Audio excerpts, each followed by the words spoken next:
이시바 시게루 일본 총리는 윤석열 대통령의 비상계엄 선포와 관련해서 중대한 관심을 갖고 주시하고 있다고 말했습니다.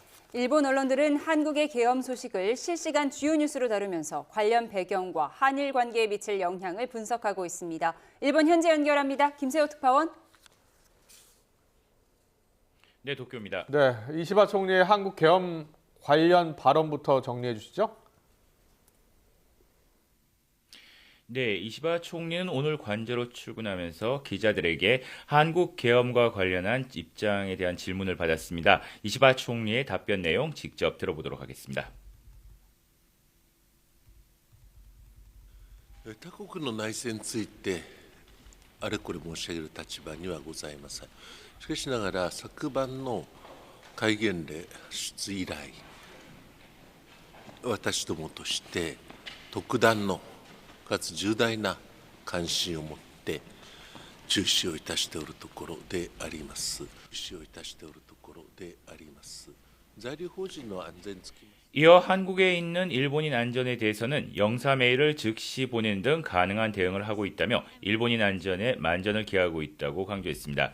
다만 현 시점에서 일본인 피해 보도는 전혀 접하지 않고 있다고 덧붙였습니다.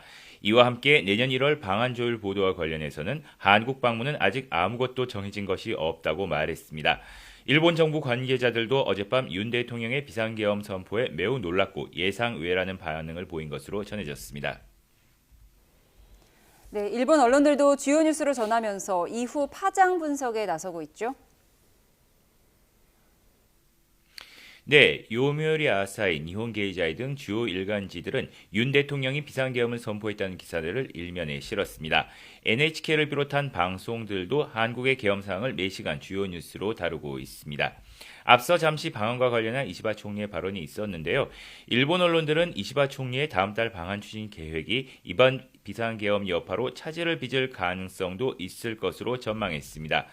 교도통신은 일본 외무성 관계자가 이시바 총리의 방안이 향후 상황에 따라 영향이 있을 수 있다고 전했습니다.